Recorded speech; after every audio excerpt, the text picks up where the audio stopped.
Hi, Reverend Pam Geagan here from the Center for Spiritual Living in Pleasant Valley, California. And today I'm highlighting stories with the letter I from the word uplift. And so those letters that are the letter I that I'm using for inspiration are about stories of inspiration, integrity, intelligence, and impulsion. And I want to thank Reverend Dr. James Lockhart and also Barbara Marks Hubbard for some of the information that I'm about to share with you. And so not only Win Pace wrote, what looks like the end of the world today is often divine intelligence prodding us to incubate in our cocoons to change ourselves from the inside out and emerge into the butterflies we were meant to be. And don't fight it. Go with that flow. It's the Tao. Go with the flow. Stop trying to paddle upstream, as we always say, and just tying ourselves out and getting nowhere. It's time for us to look deeply inside and embrace what is happening to us, letting go of that which no longer serves us, and open and receptive to coming in and turning into the butterflies that are now expressing and absolutely hatching out of our cocoons once again into something greater. One of the stories during the shelter in place time of rising above fear and putting ourselves out there beyond our personal needs is the story that is uplifting, I thought, from Navy Captain Brett Crozier. Captain Crozier was relieved of his command this week after he sounded the alarm about a coronavirus outbreak on board his aircraft carrier. Sailors aboard the USS Theodore Roosevelt aircraft carrier cheered for Captain Brett as he disembarked from his ship for the last time today. He was not only greeted with his crew and other sailors, but thousands of others who were just out of respect and gratitude for a leader that absolutely stepped above and out of what he wanted for himself to save the lives of his crew and others. The expression of appreciation for their former commander, who placed those sailors' lives above his own, was just so heartwarming it brought tears to my eyes. My other story is about the brothers Andrew Cuomo and Chris Cuomo. And if you know and listen to the news, not know the news, but if you listen to the news, you probably know who they both are.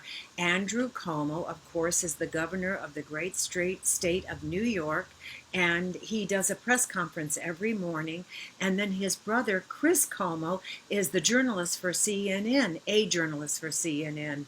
And it is so interesting because, first of all, I love their banter. They come on together, usually daily now, and they banter back and forth as brothers, which is so heartwarming and very funny, including, who mom loves best. I love some of those videos if you want to download them on YouTube.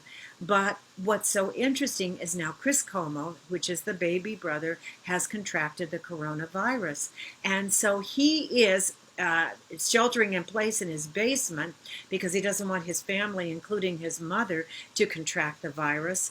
And at the last question of Andrew Cuomo's press conference today, someone asked, what's happening with your brother? And then the other question is, what wisdom did your father leave you with that impacted you the most? And so the first question about Chris Cuomo is how proud he is. And he said of his brother, because he said in real time, his brother is doing a great service to this nation because he's doing global journalism about what it's like in real time to contract the virus and go through this horrible illness. And so he's taking the mystery out of what it's like when you become ill. And it looks like he's going to recover, and he says that his brother is doing very, very well.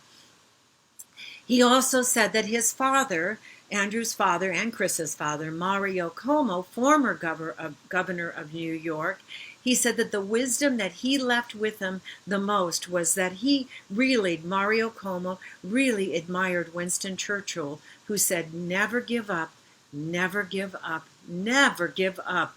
Trust in love, and love's triumph over anger, hate, and selflessness and selfishness. And Andrew ended his conference by saying, that's what we need right now. We need love. And by expressing compassion, doing the right thing, along with authentic answers on what is unfolding in this crisis, are what people are responding to most right now. I have another hero. It is the Austrian neurologist and psychiatrist and German concentration camp survivor Viktor Frankl, who wrote in his book, Man's Search for Meaning, that pain and suffering cease to become pain and suffering if you search for some meaning within them. And that is what we are all being charged to do right now during this crisis. We are being asked to go within, be deeper, be wider in our thinking, at the highest of breadth and the lowest of low, to discover what it is that we are to be learning, what is it that we are to be giving up, and what is it that we are going to be stepping into to bring greater good unto this panel. And not only the panel, but our planet Earth. So in New Thought, we learn the power of intention is embraced and accepted on the subconscious level. We also have adopted other technologies such as visioning into, and not technologies, but also they could be technologies if we broadcast them, but they are techniques such as visioning to access those deepest places in our subconscious minds.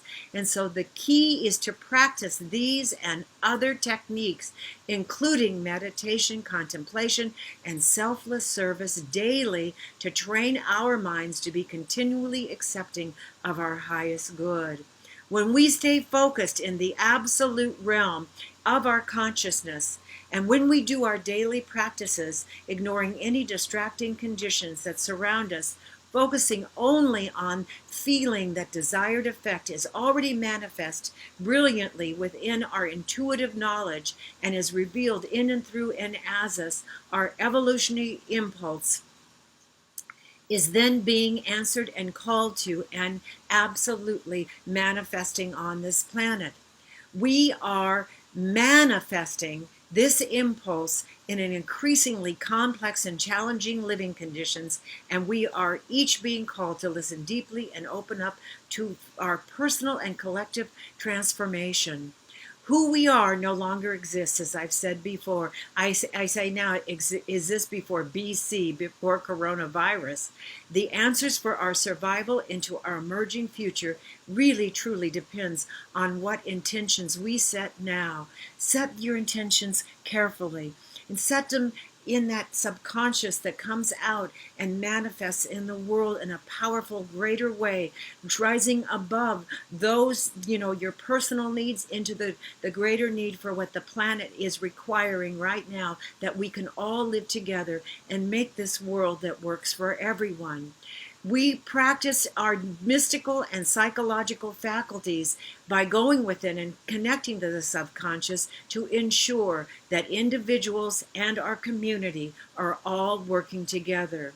We are in uncharted waters, just like Captain Crozier. We are choosing to navigate our culture towards conscious impulsion with an unshakable vision, while at the same time honoring its sacred heritage.